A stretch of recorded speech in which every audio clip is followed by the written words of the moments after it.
yung paksang iminungkahi ng isang kapatid, para pong nauugnay po ito sa mga naunang dalawang pinag-usapan po natin. Yung una po, yung si Pedro, habang naglalakad po sila ng ating Panginoon, ay sumunod po si Juan na sa lahat naman ng nakakaalam ay hinalulugdan ng ating Panginoon. Kumbaga, naitanong po ni Pedro kung ano ang magiging papel ni Juan. So, para pong tinitignan po yung kung ano ang estado ni Juan sa estado ni Pedro, yung sarili niya. Pagkatapos po, nung nakaraang linggo, ang naging topic po, ang propeta ay hindi tinatanggap sa kanyang lupain. Nakita po natin ang mga tunay na nangyari sa mga Kristiyano katulad po ni Abraham. Inatasan po siya ng ating Panginoon na lumisan sa kanyang kinalalagyan. Kaya ang naibahagi po ng kapatiran noon, ang pagsunod sa ating Panginoon ay yung pag-alis po natin sa ating comfort zone. Kaya po nakasulat naman, sabi niya, carry your own cross. So, ayon sa binigay na salitain ng ating Panginoon, hindi po magaan ang pagkapit sa katotohanan sa kanyang mga salita. Kaya po, napakabuti ng ating Panginoon. Doon po sa usapin na si Pedro, tinatanong ang estado ni Juan. Parang nakita ko pong gaya ni Marta nung isumbong po niya sa ating Panginoon ang kanyang kapatid na walang ginawa kung hindi sumunod lang at makinig sa mga salita ng ating Panginoon. Na ayon kay Marta, hindi yun appropriate, hindi yun ang tamang gawain. Pero sinaway po siya ng ating Panginoon dahil ayon sa kanya, sinabi niya na ang pinili ni Maria ay yung mas mahalaga. So, doon po natin nakita ang ating mga kalagayan bilang Marta na pagminsan, gaya po ng katotohanan na ilantad sa ating pagsaliksik sa katotohanan sa kanyang salita, para kung nagiging complacent tayo. Yung comfort zone po natin, binabalik natin. Kung ano po yung expectation ng sanlibutan, para pong binabalikan-balikan po natin yung paggamit ng isip at damdamin.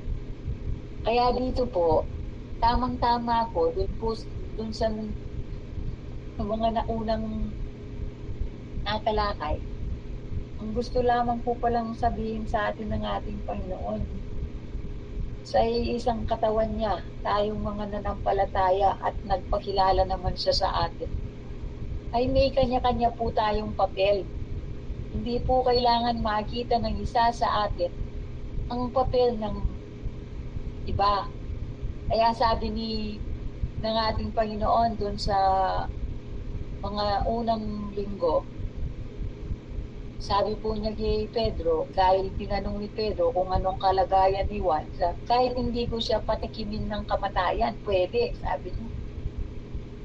O para pong sinabi niya, sa sinabi yun ng ating Panginoon, para po yung gumagawa ng banga, yung pot maker, sasabihin po ba nung inuulmang banga, o gawin mo kung ganito? Hindi po. Ang magdidesisyon po doon yung pot maker.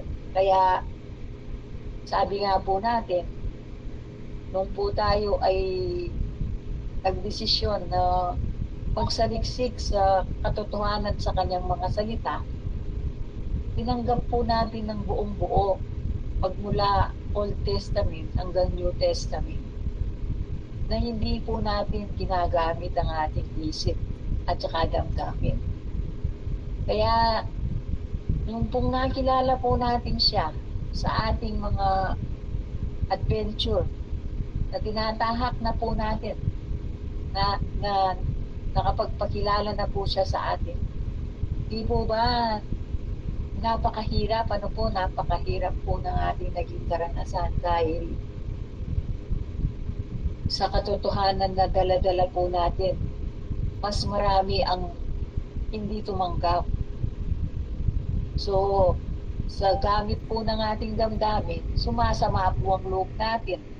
Yung comfort zone po natin, ngayon, nagkabaliktad naman po. May mga pagkakataon na pwede nating ibahagi ang ating hinahanap na katotohanan sa kanyang mga salita. Pero dahil na uunahan po tayo ng damdamin natin, sasabihin natin, ay marurunong itong mga taong to, hindi tatanggap ito. So hindi po natin ibabahagi. Kaya sabi po dito, bawat isa po sa atin ay may papel bilang isang mananampalataya, yung tunay na nakakilala sa ating Panginoon. Bawat isa po sa atin ay may papel sa kanyang kawan. Ibig po sabihin, gaya po ng palagi po natin sinasambit, dun sa prodigal son, dalawa po yun yung pong mas matanda at saka yung mas bata. Na yung nakasulat, ang tunay na pasaway yung mas bata kasi hiningi po niya yung mana niya sa kanyang ama at iniwan niya ang kanyang ama. Ibig po sabihin, hindi po siya nanatili sa poder ng kanyang ama.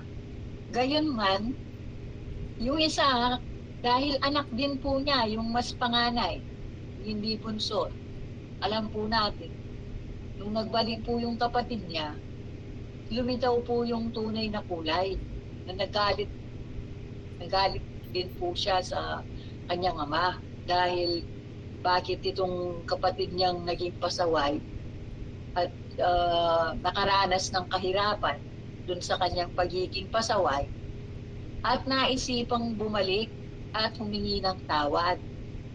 Ganyan po tayo at one time, tayo po yung pasaway.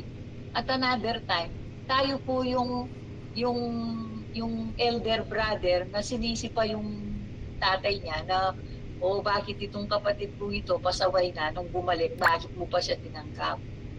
Kaya dito po sumasalamin na gaya po ng palagi po natin nasasambit, ano ba ang buhay na ipinakita ng bawat disipulo.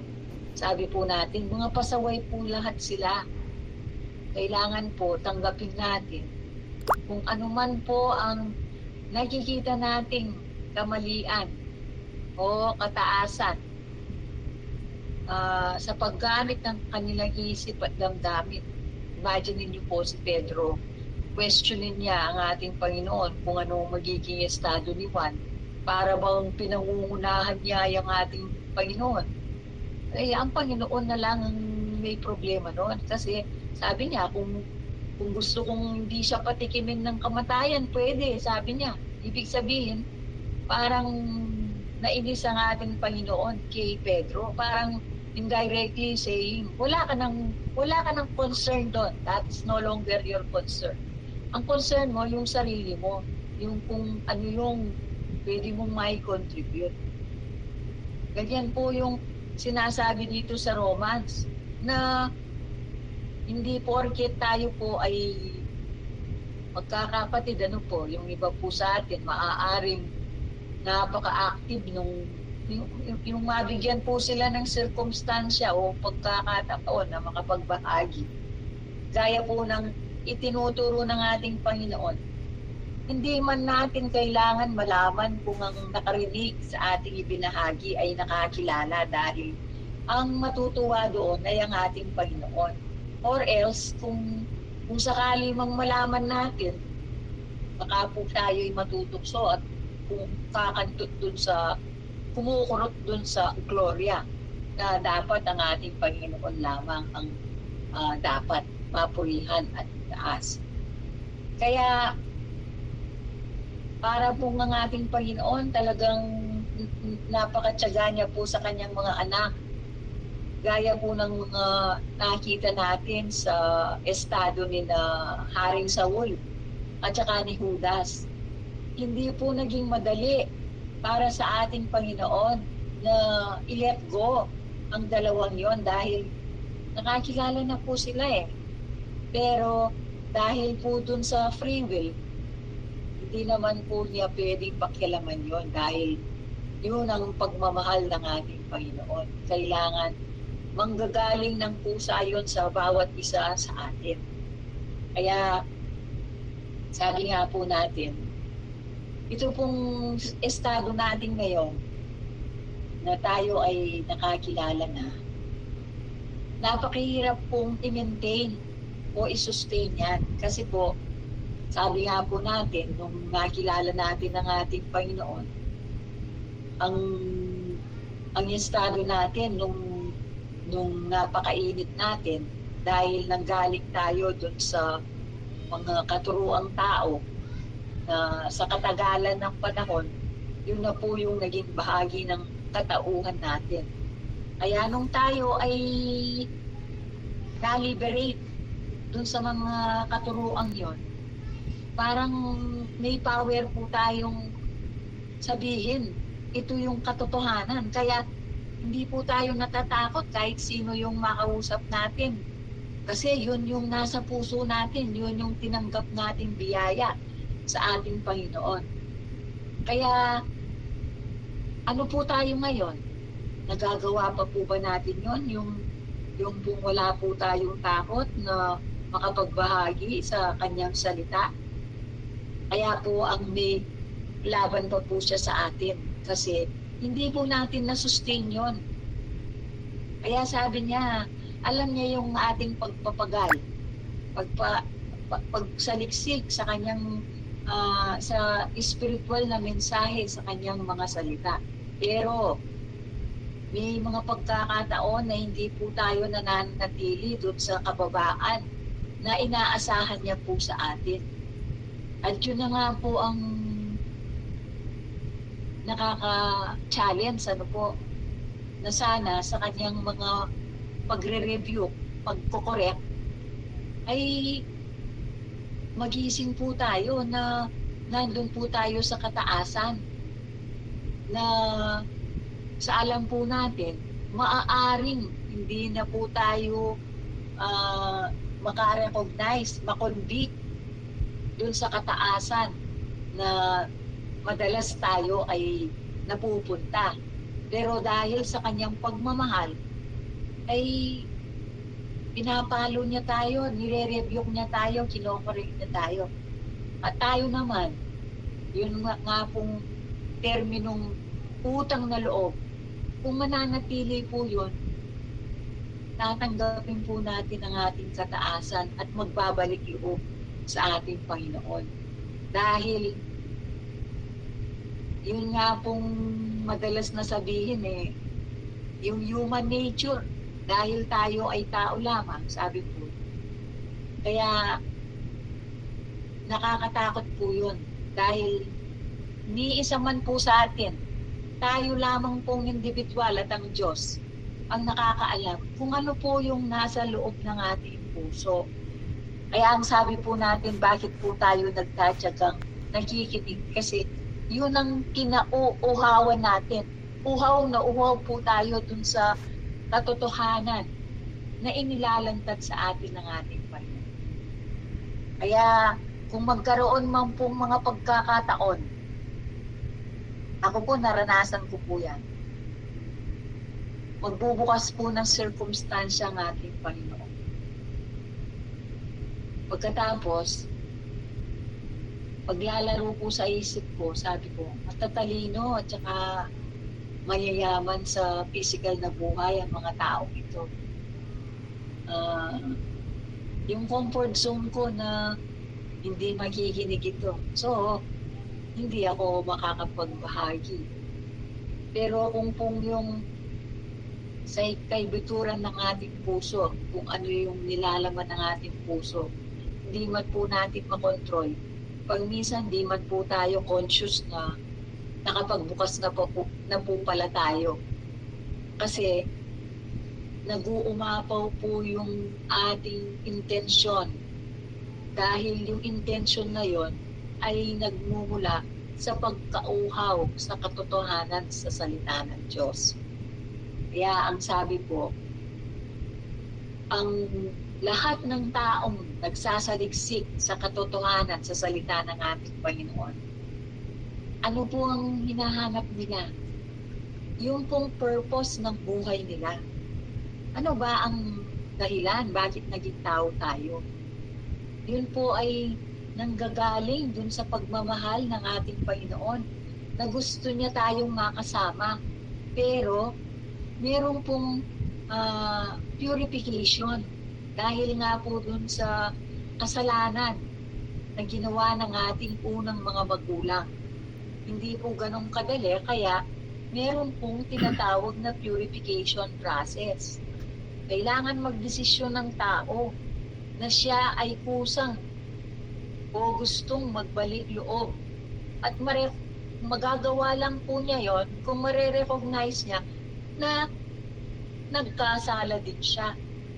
Ni isa walang naghanap sa kanya.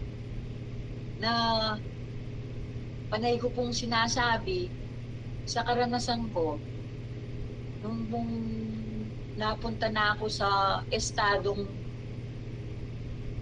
gayon mga ako'y nakikibahagi sa mga grupo na sinasabing naging malapit sa ating Panginoon, hindi ko po naramdaman na ako'y naging malapit. Kaya ang tanong ko po sa Kanya, "Oh Lord, bakit hindi po ako nag-grow spiritually?" Yun po yung tanong ko.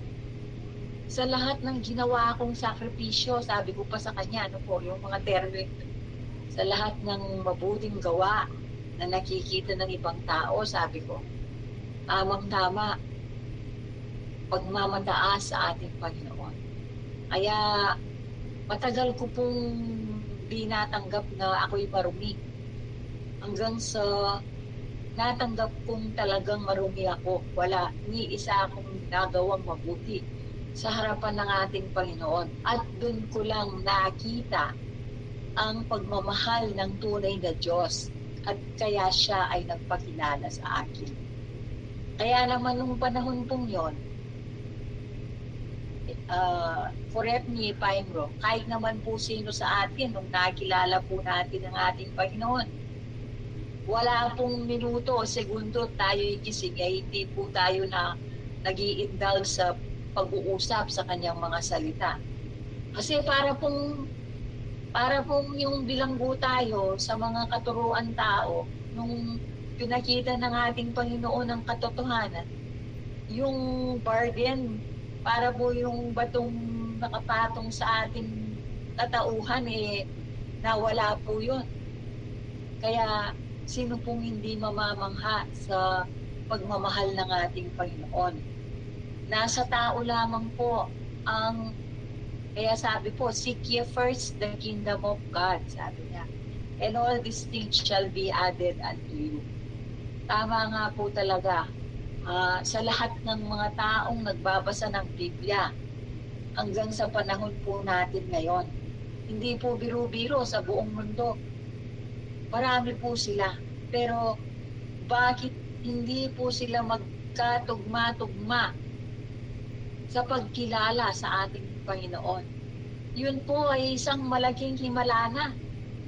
Kung ang tao na totoong naghahanap sa ating Panginoon, hindi po ba siya magtatanong? Ilang daang libo ng mga grupo na iisang Biblia lang ang binabasa, bakit hindi po sila magkapare-pareho? Huwag na po nating dalhin sa mga taong nag-aral ng maraming taon sa mga seminaryo. Yun lamang po isang tanong na yun. Kung bakit sa lahat ng tao na sinasabing sila ay nagbabasa ng Biblia, iisang Biblia. Bakit hindi po sila magkaisa?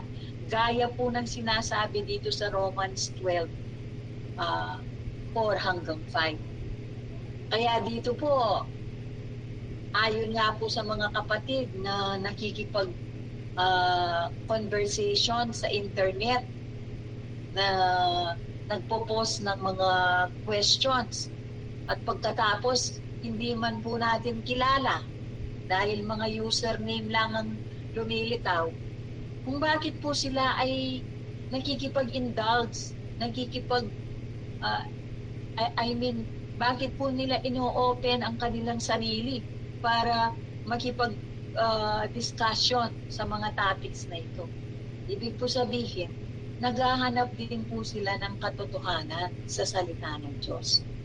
So tama po talaga, bawat isa po sa atin na nakakilala sa tunay na Diyos ay may kanya-kanyang papel na gagampanan sa iisang katawan ng ating Panginoon. Sana po sa mga ibang kapatid, kahit hindi po related sa mga bersikulo, ay makapagbahagi, dahil gaya po ng nabahagi ko nung isang linggo, nakausap ko po si Brother Vic. Repeat ko lang po yung na-share niya, tingnan niyo po, sa tagal po ng panahon na hindi po kami nagkikita, malayo pa daw po ako, nakita niya ako, kaya inabangan ako. Yun nga pong panaginip niya, ay hindi. Nakadalo muna po siya sa mga kapatiran sa Magliman.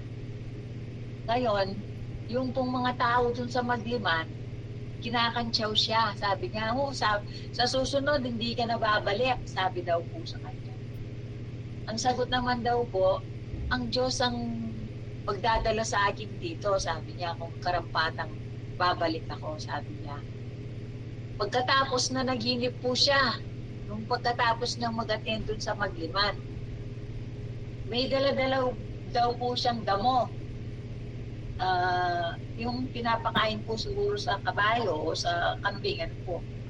Ngayon, nung inapag niya po sa lupa, lumabas po yung tae ng baboy. Kung bakit lumabas po si Brother Boy, kumuha daw siya ng mulberry leaves, yung pong malalapad na dahon ng mulberry. Siya po yung pinantapal niya dun sa tae ng baboy. Hindi po daw alam ng ating kapatid kung sabi niya, kung yung pagpunta ko doon ay nararapat, sabi niya. Pero pagkatapos daw ng panaginip niya ay hindi na po siya nakapunta.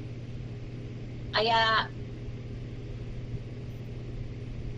nung sinabi ko po, nakwento niya na nahihirapan po siyang makapasok sa virtual fellowship natin. Sabi ko, i-click mo lang, sabi ko, tapos i-admit na kita. Sabi. Pero last meeting wala po siya, nahihirapan pa din po siguro. Pero ayon po sa kanya, kung natatandaan ninyo, meron pong pinost na katanungan si Brother Darts. Tapos, tinawagan po natin sila, nakita po natin silang tatlo, si Brother Darts, si Brother Vic, at saka si Brother Lee. Kinukwento po ni Brother Vic, hindi na po sila nag-fellowship. Kasi po, sabi niya, gusto ni Brother Lee, siya yung nangunguna, sabi niya. O sabi daw po ni Brother Nards, hindi naman ganon. Kung kanino ibibigay ng ating Panginoon. Hindi naman ibig sabihin dahil ikaw, mas matagal ka nang nag-aaral sa salita ng Diyos, lahat ibibigay sa iyo. So naputol po yung fellowship nila. Ngayon, ang sinasabi po ni Brother Vic, pag minsan po, tingnan niyo po yung kaparaanan ng Diyos, si Sister Nora Maglalang, tatawag daw po kay Brother Vic. Ngayon, aabot daw po sila sa pagdidiskusyon sa salita ng Diyos kung minsan 1 oras. O kaya pag minsan daw po lalagpas pa ng 1 oras. Kung titingnan niyo po tignan niyo po ang isang Kristiyano. Kung bakit sa kalubluban ng puso niya, pag naghahanap po tayo ng yung pagkauhaw po natin sa salita ng Diyos, pusa pong lalabas yun eh. Hindi po natin nakokontrol yun. Tignan niyo po yung dalawang magkapatid, tatawagan po yung isa para lang po magkikipag-usap tungkol sa salita ng Diyos. Sabi po niya, hindi namin nalalaman pag minsan umaabot na kami ng 2 oras, sabi niya.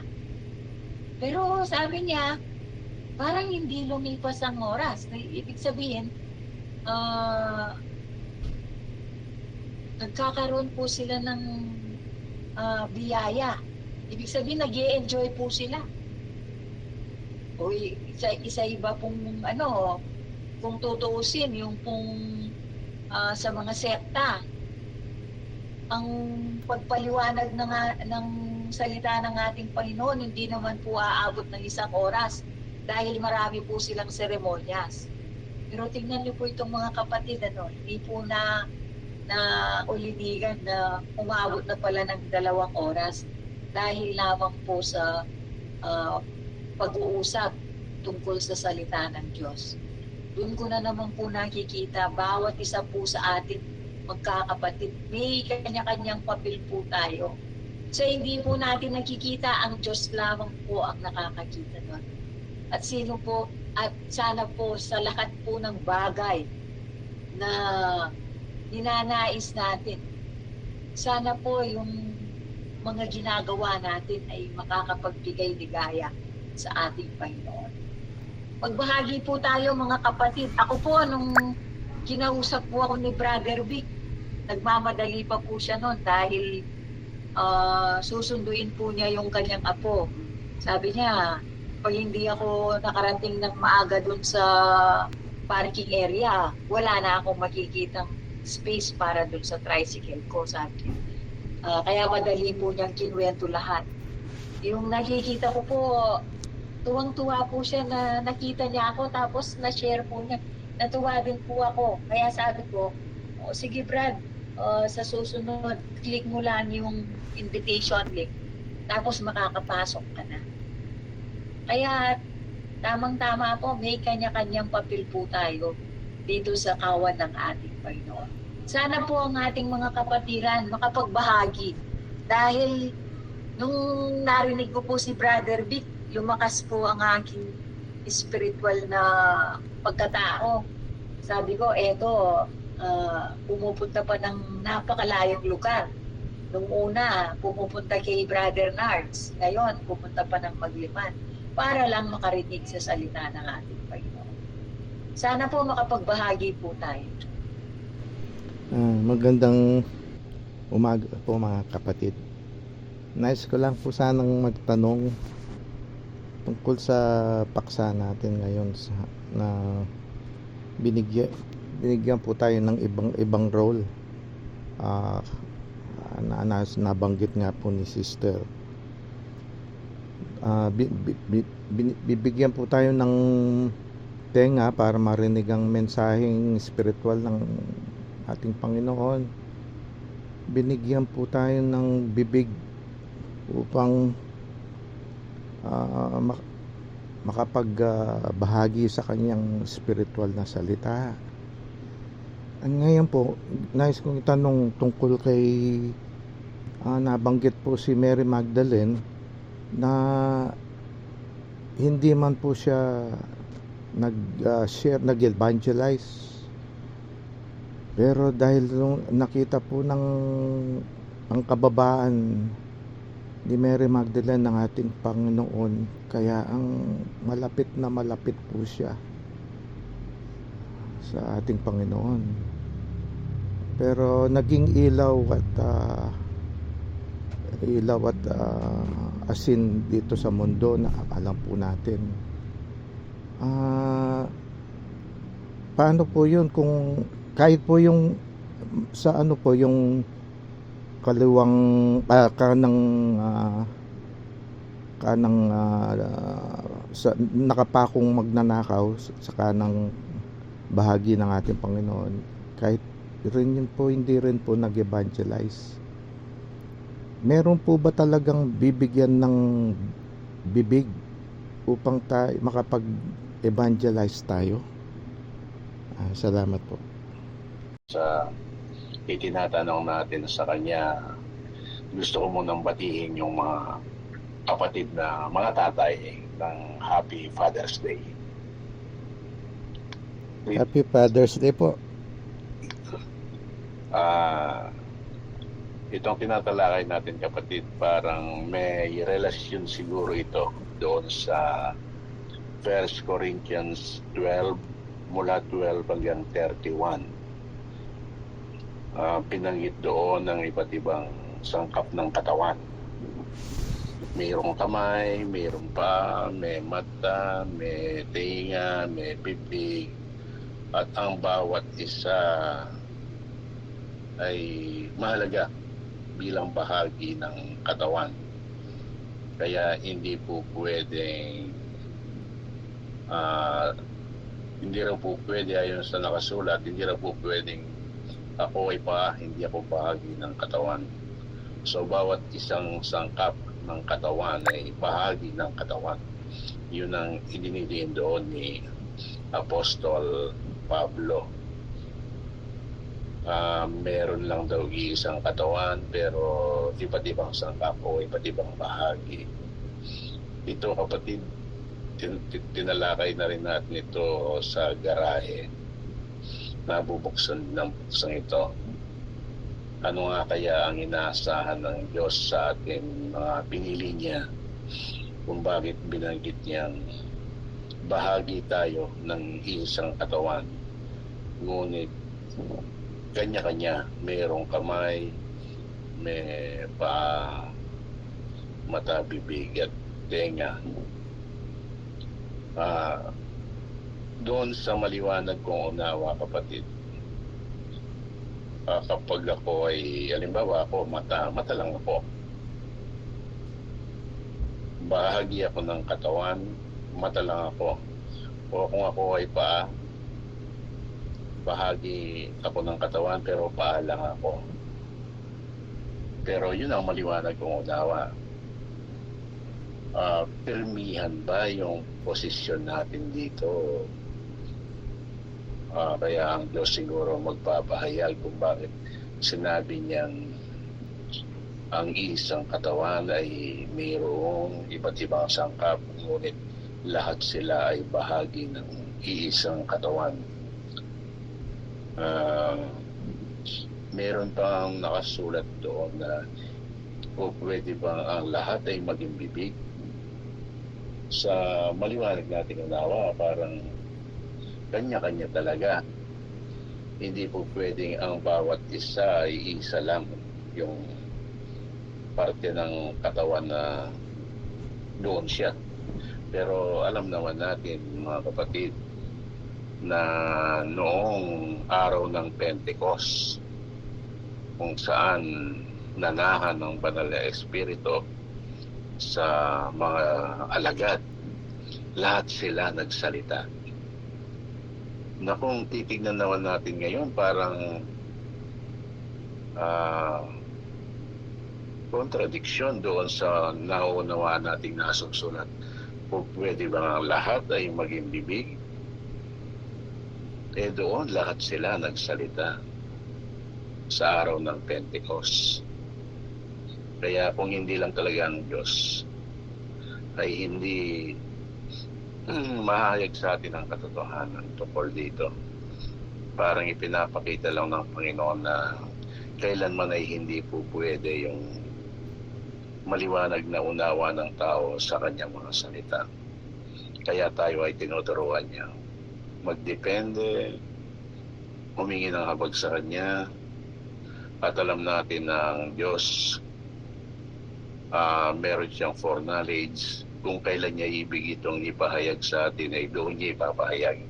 Dahil marami tayong naging karanasan na kumisan ang tagal-tagal nating paulit-ulit na pinapaksa, pero siguro sa paningin ng Diyos, sa foreknowledge niya, hindi pa karapat dapat ibigay. Kung kaya hindi rin natin nauunawaan.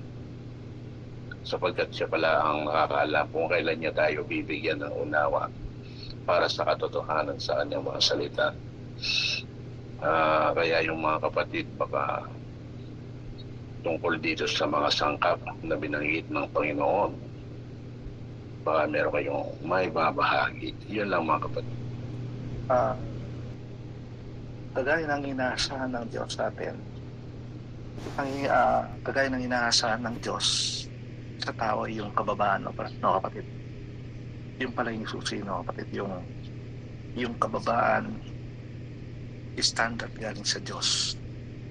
Yung kababaan na tinuro ng ating modelo, tinuro ni Jesucristo, no kapatid? Yun ang susi para yung pinag-uusapan natin ngayon, kapatid, para mabuo yung mga sangkap, no kapatid? Dahil kung titingnan natin, ang ating modelo pala, ginawa niya yung mga sangkap at para makita natin yung tuwid na daan. Dahil lang tao, walang perpekto, no kapatid? Isa lang ang perpekto, ang Diyos na nagkatawang tao, si Jesus. At kaya pala may iba-ibang sangkap. Yun nga, dahil hindi tayo perpekto, para makita natin yung gustong ipakita ng Diyos sa atin, na halimbawa yung sa mga karakter sa Bible, no kapatid, mula sa lumang tipan, iba-iba ang mga pinili ng Diyos mula sa kababaan hanggang doon sa kanilang kwento, at mayroong mensahe binigay ng Diyos sa atin hanggang doon sa bagong tipan, at nakita natin yung mga apostol, na kapatid.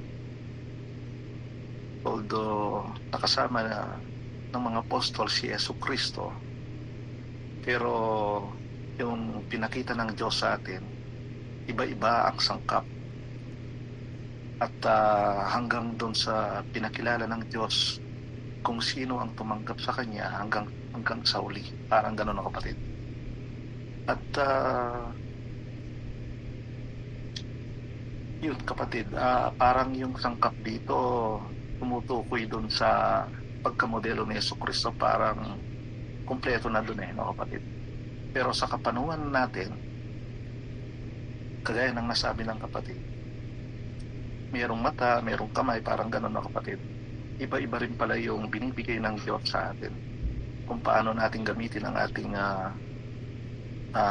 bibig nga sa pag-evangelize sa salita ng Diyos. Pero alam naman natin na ang bibig pala natin ay papagling lang, no kapatid? Dahil ang tunay na salita ay yung nanggagaling sa bibig ng Diyos o sa dila ng Diyos, parang ganon, sa spiritual, no kapatid? Dahil ang tao pala o ang dila ng tao ay pinamumuhian ng Diyos, parang ganon. Kaya yung sangkap sa ating bibig, kung hindi kapahayagan ng Diyos, kapamahan ang mangyayari, o pwedeng kamatayan, parang ika nga, no? Yung kapatid, tignan po natin. Dito niya sinasamantala yung kanyang mga pinili ng Diyos. Tinutokso silang gamitin nila ang kanilang isip na damdamin. Kaya yung mga nasusulat sa banal na aklat o sa mga sinabi ng Diyos sa banal na aklat, siya rin sinasabi ng Diablo bilang pantokso sa mga pinili ng Diyos, na ginawa rin niya sa Panginoong Hesus sa Matthew chapter 4, nang ang Panginoon ay nag-ayuno ng 40 days at 40 nights at nagutom siya. Nakita natin doon na tinukso ng Diablo ang Panginoon at gumamit siya ng mga salita ng Diyos na nasusulat naman talaga sa lumatipan. Ngayon dito, parang ganyan na naman, kapatid. Alam naman natin na ang Diablo gumagala-gala, kumukuha ng tiyempo para siyang leon, sabi ng Panginoon, na kapag may pagkakataon, naatake.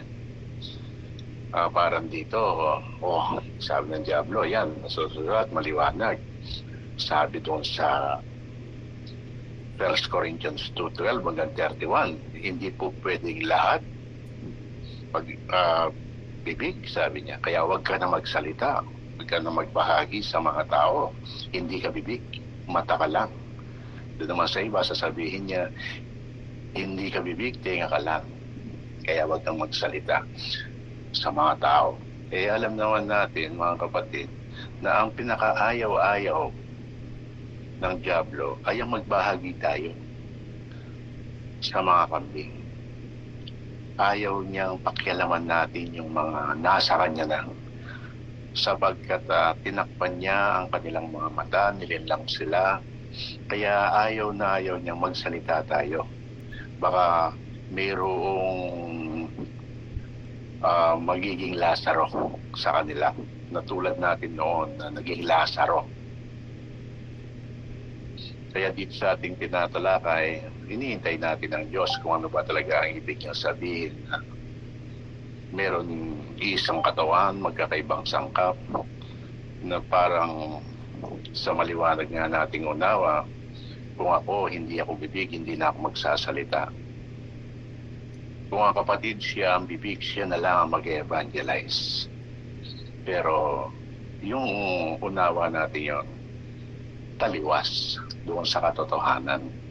Dahil na nakita natin yung mga apostol, pagkatapos ng Pentecost, lahat sila nagsalita, naging bibig. At nung kasama na pa sila ng Panginoon, talagang pinupos sila na magsalita sa mga tao, ayaw lang nila. Kaya sabi ng Panginoon, pagdating ng banal na Espiritu, lahat ng itinuro ko sa inyo ay maaalala ninyo. Kaya sa pagdating ng Pentecost, doon nila naalala na dapat pala silang magbahagi sa mga kambing. Kaya ang sabi ng Panginoon, teach all nation. Yung teach, hindi lang sa ilang mga pili, lahat sa kanila. Kaya doon sa utos ng Panginoon, ayon sa kapayagan niya, lahat magsasalita. Pero dito meron nga iba't ibang sangkap, may mata, may bibig, may tenga, may paa, may kamay. Kaya ang Diyos lang talaga ang makakapagpahayag sa katotohanan sa kanyang mga salita na siyang hinihintay natin talaga, kapatid, para itong utos niyang ito ay dahil sinasamantala ng kalaban ng Diyos. Yung ating isip at damdamin, gusto niya gamitin natin para unawain ito upang hindi na tayo magsalita at pabayaan na lang natin yung mga kapatid na silang magbahagi sa mga tao. Kaya hintayin natin ng Panginoon, kapatid, kung ano kaya ang gusto niyang ipahayag sa atin dito. Nung gumagawa si Yesu Cristo ng bahay, gumamit siya ng martilyo, lagare, kung ano pa yung mga gamit pag-ayos sa bahay, no, kapatid. Pero sa spiritual pala, yung kanyang mga apostol, no, kapatid, yung apostol, pinakita ng Diyos sa kanyang pagkalpintero, ginawa pala sila ni Yesu Cristo, no, ng Diyos bilang kalpintero. Hindi siya gumamit ng martilyo, ng lagare, parang gano'n. Ibig sabihin, kailangan niya palang ayusin ni Yesu Cristo bilang kalpintero ang mga apostol. Kailangan siyang gumamit ng martilyo o lagare sa espiritual. Yun ay mga sangkap, dahil gagamitin siya ng kamay, mata, no kapatid? Pero pinahayag ng Diyos yung mga martilyo at lagari ginagamit ni Jesucristo sa physical, gawang tao pala yon. Hindi pwedeng gamitin ni Jesucristo yung gawang tao na martilyo o lagare na gawa ng tao. Kasi nga, pag nanggaling sa tao yung mga bagay na gagamitin sa Diyos o sa spiritual, ginamitan ng isip ng tao at hindi pwede, o kapatid. Kaya siguro kung gagamitin natin ang ating kamay, ang ating bibig o tenga, parang ika nga, kagaya ng ginawa ni Jesucristo sa kanyang mga apostol, na kapatid, o sa atin, gagamit tayo ng kamay, o kung gagamitin natin ng martilyo, sana yung ginawa ng Diyos. Kung gagamit tayo ng lagare, sana yung ginawa ng Diyos, parang gano'n. Dahil hindi po pwede yung gawa ng tao, dahil nga ginamitan siya ng isip at pwede ring damdamin, no kapatid. Tignan po natin sa mga Bible character, tulad ni Moises. Kung hindi ako nagkakamali, sabi niya, hindi ako marunong magsalita, parang utal. At ganun din ang sabi ni Jeremias, na parang ako'y bata, sabi niya, hindi rin ako marunong magsalita. Tumatanggi sila, kapatid. Ito yung mga sangkap, pero tinitignan ng Diyos yung aangkinin ba kaya o tatanggihan natin. Alam naman natin, ginamit sila ng Diyos dahil sa kanilang pagtanggi. Yung pala ay katumbas ng pagpapakumbaba, no kapatid. At nakita natin si David noong tinalo niya si Goliath, siya isang bata. Katumbas din ng kababaan, parang gano'n, no kapatid. Dahil bibigay pala ng Diyos ang kanyang kapangyarihan doon sa mga sanggol, sa mga asawang babae, parang gano'n, kagaya ni Samson. Tingnan po natin. Patungkol sa kamay, alam natin na kamay, yan ang power ng Diyos, di ba? Ang kamay ng Diyos yung makapangyarihan, sumisimbolo sa kanyang kapangyarihan, power. Si Moises, pwede kaya ito, mga kapatid? Alam natin nung minsan sabi ng Panginoon kay Moises, magsalita ka lang sa batong ito. Sabi niya, lalabas yung tubig. Pero ang ginawa ni Moises, ayon sa istorya, pinukpok niya. Kaya nirebyok siya ng Panginoon. Nirebyok siya. Hindi kaya doon, kapatid, parang ang Diyos ang siyang nag-aatas. Sabi niya kay Moises, magsalita ka lang, lalabas ang tubig. Parang sabi ng Panginoon kay Moises, Moises, sa oras na to, ikaw ay bibig. Kaya magsalita ka sa batong yan. Pero ang ginawa ni Moises, hindi siya nagsalita, ginamit yung kamay. Parang sabi ni Moises, hindi po ako bibig ngayon. Ako ay kamay, kaya pupukpukin ko ito. Hindi ako magsasalita. Hindi kaya ganyan, kapatid. Pwede kaya yun. Dito sa sinasabi ng Diyos, kung anong sangkap ang ibibigay niya sa atin, kailangan tanggapin natin. Katulad ng kay Moises na sa oras na yon, bibig siya, hindi siya kamay. Pero mas pinili ni Moises na maging kamay siya. Hindi kaya yun ang tinutukoy ng Diyos? O po pwede kaya yun, mga kapatid, na tayong mga pinili niya, kumisan inaabuso natin ang katotohanan. Pwede kaya yun? Ngayon naman, kapatid, tignan natin si Samson. Alam natin kung anong ginawa ni Samson at kung anong katahiyan ni Samson. Si Samson malakas. Malakas siya. So doon sa yung lakas niya nagagaling sa Diyos. Parang sabi ng Panginoon Samson, sa oras na ito, ikaw ay kamay. Kamay siya. Ipapakita yung kapangyarihan ng Diyos sa pamamagitan ng kanyang lakas. Pero alam naman natin na nagsalita siya kay Delilah, kung kaya nalaman kung ano yung weakness niya ayon sa istorya. Para sabi ng Panginoon sa kanya, kung diretso Samson, sabi ko sa iyo, hindi ka bibigyan. Ba't ka nagsalita? Kamay ka, ipakita mo yung kapangyarihan ko sa pamamagitan ng iyong mga kamay. Yun ang dapat mo sundin. Pero bakit ka nagsalita kay Delilah? Ayan, nakuha tuloy yung kainahan mo. Yung ganang kapatid, parang ang Diyos talaga ang nagtatalaga sa atin kung ano tayo. Pero hindi siya permit.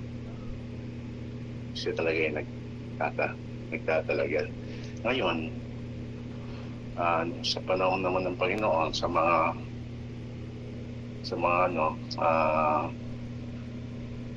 alagad, sabi ng Panginoon, lahat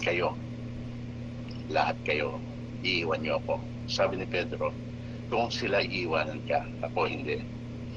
Parang sabi ng Panginoon, tenga kayo, dapat tenga kayo, lahat tenga, nung sabihin ko yun. Pakinggan ninyo, tanggapin ninyo. Bakit Pedro ayaw mo maging tenga? Kaya yung labing-isang kapatid mo naging tenga.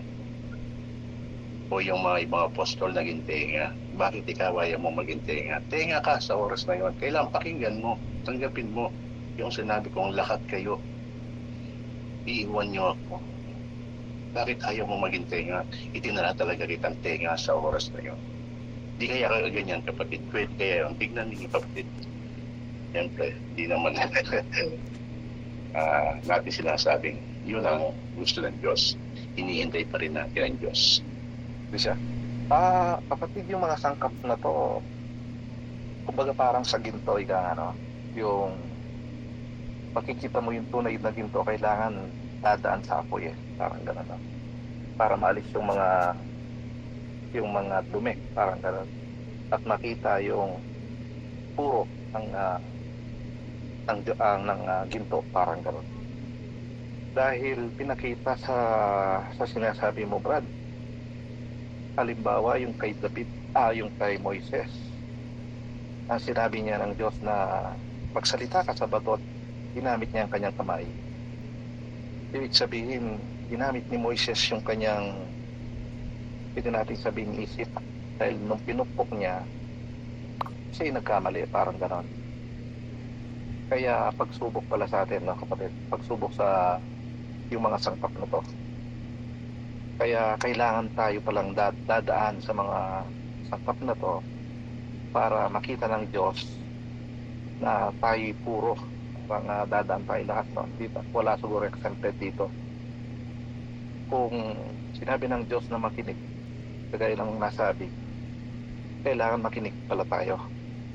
At huwag natin gamitin muna ang ating bibig o kamay para hindi tayo magkamali. Parang gano'n, no, kapatid? Kaya yung nasabi kanina, pababaan talaga. At nabanggit din si Samson, no, kapatid? Dahil si Samson, siya isang spiritual na babae, no, kapatid? Kaya siya malakas, parang gano'n. Pero nung tinatanong siya ni Delilah at si Samson ay nung una nagsisinungaling siya. Saan nanggagaling yung parang lakas mo, parang ganon? Kumuha ka ng walang pataran kaya na kumuha siya ng pantali at pamalo. Nakita natin ginagamit niya yung lakas niya, pero siya ang tinitignan, parang ganon. Hindi nakikita yung lakas na nanggagaling sa Diyos. Parang pag kumuha kayo ng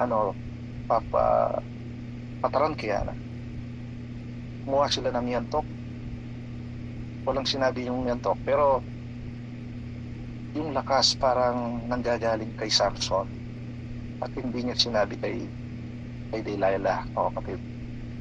At nung huli, nakita natin, nung naputol nga yung buhok ni Samson, siya naging mahina, yun, doon siya nagkamali, ng kapatid. Kaya nang nasabi ng kapatid natin. Tignan po natin. Yung pinakita ng Panginoon kay Moses na magsalita sa bato pero ginamit kamay. Negative yung ginawa ni Moises, pero dumating yung oras naging positive. Parang sabi ng Panginoon kay Moises, Moises, sa oras na ito mata ka, at sa oras na ito tenga ka. Dadalhin kita sa itaas ng bundok. Ipapakita ko sa iyo ang lupang pangako. Pero bagamat ipinangako ko yun na dadalhin kita, pero hindi ka na makakarating doon. Mamamatay ka na doon sa ibabaw ng bundok. Sana tingnan mo at pakinggan mo yung sinasabi ko. Yun nga nangyari. Ginawa ng Panginoon, ipinakita kay Moses. Naging mata si Moises.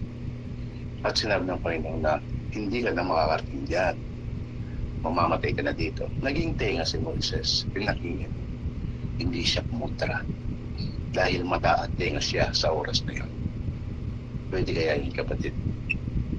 Si David, si Moises sa Diyos, nung hindi siya makyat siya sa bundok, no? Dinala siya ng Diyos sa bundok. Pero sabi niya, hindi ka na makakarating doon at mamamatay ka na dyan, parang ganun. Doon kapatid, pinakita ng Diyos, kumbaga, naglaan siya ng panahon para makapunta doon sa lupang pangako, ika nga. Pero sabi ng Diyos sa kanya, hindi ka na makakarating doon. Yung palang tinignan ng Diyos doon, yung sangkap niya, no kapatid, yung hindi siya nagreklamo, no kapatid, na nakita natin, no. Pero kalaunang kapatid, pinakita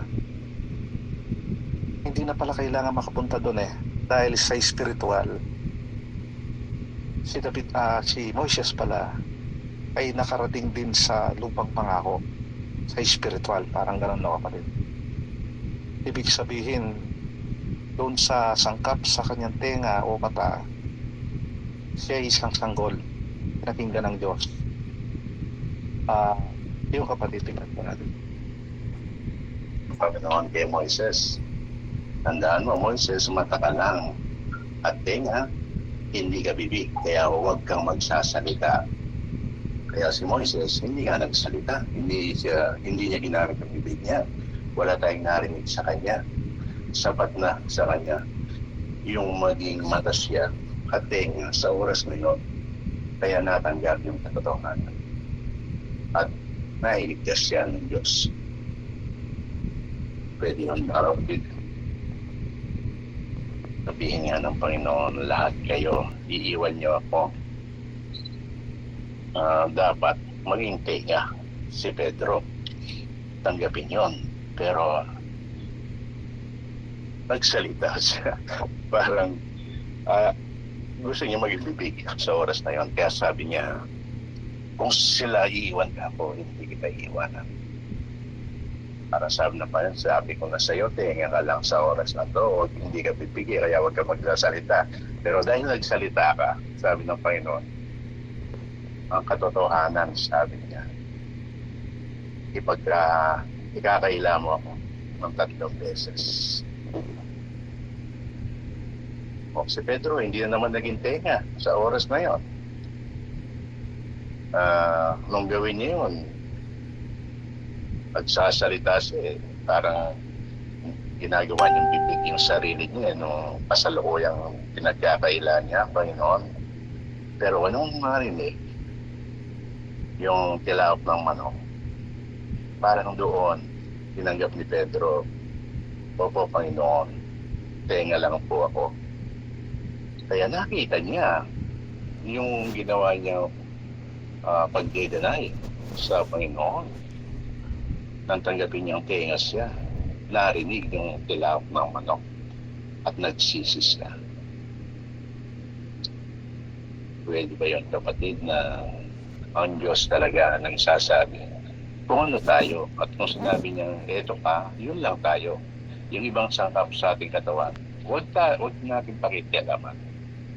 Kung tenga lang tayo, huwag tayo magsasalita. Kung bibig tayo, magsasalita lang tayo at huwag gagamit ng kamay. Kung ano lang sinabi ng Diyos, parang yun lang ang gagawin natin at wala nang iba. Dahil sa kanyang foreknowledge, siya ang nakakaalam kung paano niya tayo ililigtas. Pwede ba yan, kapatid? Nung gumagawa si Yesu Kristo ng bahay, gumamit siya ng martilyo, lagare, kung ano pa yung mga gamit pag-ayos sa bahay, no, kapatid. Pero sa spiritual pala, yung kanyang mga apostol, no, kapatid, yung apostol, pinakita ng Diyos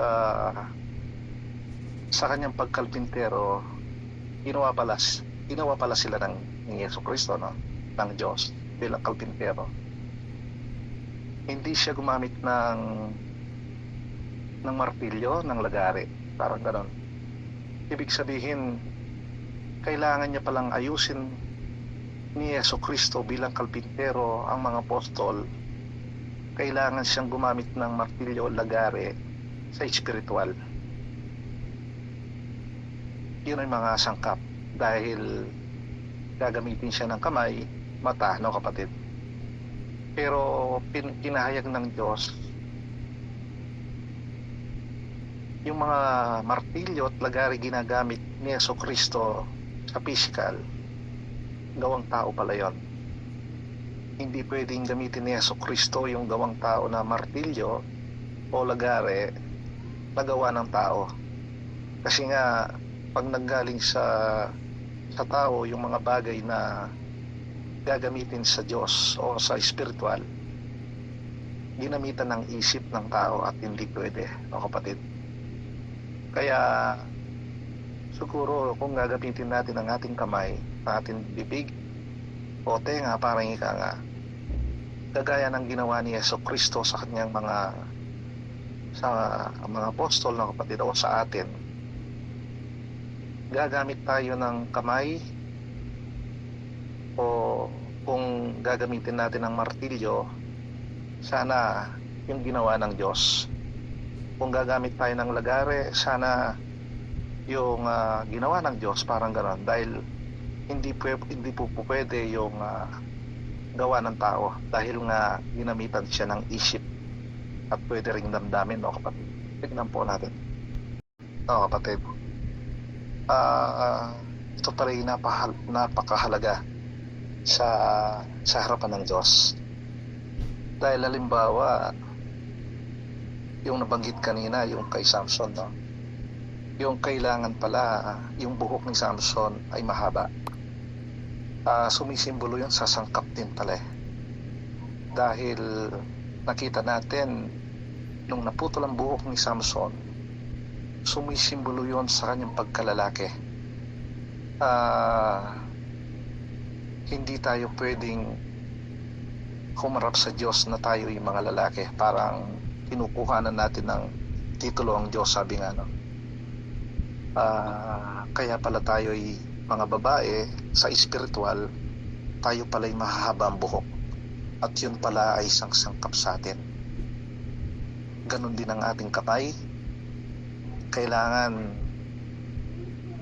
kagaya ng nasabi, yung kagayang ginawa ni Yesu Kristo sa mga kanyang mga pinili, na hindi siya gumamit ng bagay na gawa ng tao, parang gano'n. Tingnan po natin. Si Haring David, alam natin, nagka-interest siya kay Bathsheba, no? Alam naman natin na yun sa istorya, pero alam natin ang Diyos meron siyang mensahe sa kanyang mga salita. Hindi kaya si Haring David sa oras na yon, hindi naman siya itinalaga ng Diyos bilang mata. Itinalaga niya sarili niya bilang mata, kung kaya nakita niya si Bathsheba at pinag-interesan. Pero nung namang kalabanin niya si Goliath, itinalaga siya ng Diyos bilang mata at bibig. Kaya nung makita ni David si Goliath, gayon mga isang higante, parang hindi siya natakot, no? Ngayon, ang sabi pa ni David, sino ba ito? Parang minamaliit pa niya si Goliath. Kaya yung mga kapatid niya, nainis sa kanya yung kanina siya nag-aatid na pagkain. Ayon sa istorya, nainis siya kay David. Bakit sinabi niya yon? Dahil siya pala ay ginawang bibig ng Diyos. At nang kalabanin na niya si Goliath, si David ay ginawang kamay ng Diyos. Yung power ng Diyos ibinigay niya kay David bilang kamay. Kaya alam natin yung istorya, kapatid, kung paano naitumba ni David si Goliath, sapagkat sa bawat sangkap ng katawan na itinatalaga ng Diyos sa kanya, tinatanggap niya. At kung ano ang ibinigay ng Diyos na sangkap, doon lang siya. Hindi siya gumagamit ng ibang sangkap. Yun ang ginawa ni David, kaya napagtagumpayan at naitumba si Goliath. Pero noon ngang hari na siya, hindi na siya ganyan. Ginamit na yung mata na hindi dapat mata. Kaya nakita niyang parang siguro kung sa spiritual, nakita niya na potensyal si Bathsheba. Tiningnan niya, ginamit ang mata, kaya natukso siya. Pwede yun, kapatid. David kay Goliath, yun nga, yun, mga nakita natin yung sangkap na ibinigay ng Diyos sa kanya. Pero bago pala labanan ni David si Goliath, yung kanyang mga kapatid at saka si Haring Saul, binigyan siya ng panangga, kapatid. Yung panangga na to, yung parang panangga sa kanyang katawan, no, kapatid? Pero ito palang panangga sa katawan na to, binibigyan rin siya ng espada. Ito pala ay gawang mga tao. Kailangan, kapatid, makita natin yung kung paano nanalo si David kay Goliath. Dumipende lang siya sa Diyos. Dahil hindi niya tinanggap yung gawa ng tao, dahil yung espada pala at mga panangga sa kanyang katawan, ginawa ng tao yan at ginamit ng isip at hindi pwede sa Diyos, no, kapatid? At alam naman natin na nanalo si David kahit siya isang bata kay Goliath na higante, dahil yung tumama sa sentido ni Goliath ay bato, at yun ang sumisimbolo sa ating Panginoong Jesucristo. At si David, si Goliath, kagaya ng naibigay ng Diyos, yung pala ang kanyang kaluluwa din. Kaya tingnan po natin, tingnan po natin. Inilalagay nga pinapasuot kay David para ng mga tinatawag natin ngayon na full battle gear, no? Para harapin si Goliath. Yun ang simbolo ng kanyang pagpapakumbaba ng tangian niya. Parang sinabi niya, ginawa ko kamay ng Diyos, hindi kailangan. Kaya kamay ako ngayon. Itutumba ko si Goliath sa pamamagitan ng kamay ng Diyos. At hindi ko kailangan yan. Siguro gano'n, na kapatid. Dahil kung tinanggap pala ni David yung mga gawa ng kanyang mga kapatid, hindi na siya naging mababa, no, kapatid?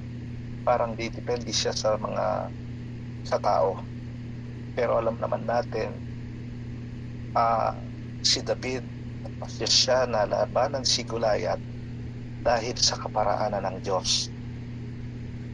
Yun nga, yung sinabi ng kapatid, nanalo si Goliath sa magitan ng kamay ng Diyos.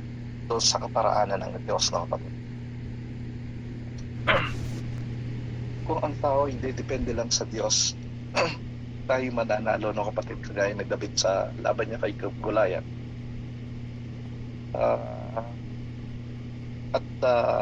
Walang hanggan, ika nga, yung pagbibigay na pagkain o sa mga salita ng Diyos o spiritual na salita ng Diyos sa ating lahat.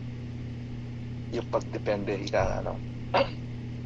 Dahil kung pag-uusapan natin ng mga kapatid, hindi tayo mauubusan eh.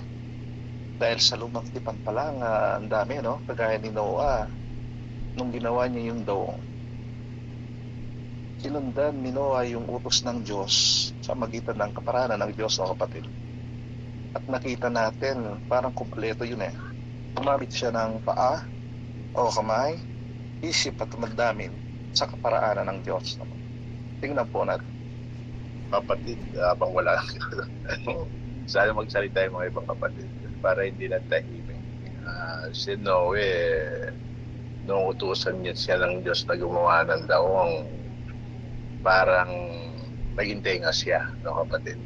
Pinakinggan yung sinabi ng Diyos na maging tenga siya at huwag siya magsasalita. Dahil kung hindi siya magiging tenga, baka magsalita siya, baka sasabihin niya sa Diyos, Panginoon, ang gandang-ganda ng panahon. Tapos sabi mo, magkakaroon ng malaking bahasa, manggagaling. O sige, ganda-ganda naman ng panahon eh. No, pero naging tenga siya. Kaya hindi nagsalita, pinakinggan ang Panginoon na nagsabi sa kanya. Napakabuti po ng ating Panginoon. Ang mga tanong po natin ay isa-isa po niyang binibigyan ng linaw sa bawat isa po sa atin. Meron pa po bang ibang babahagi o magtatanong? Okay na siguro, sister, malino na. Oh, maraming po salamat mga kapatid. Salamat, kapatid. Thank you po. Salamat mga kapatid. Thank you po.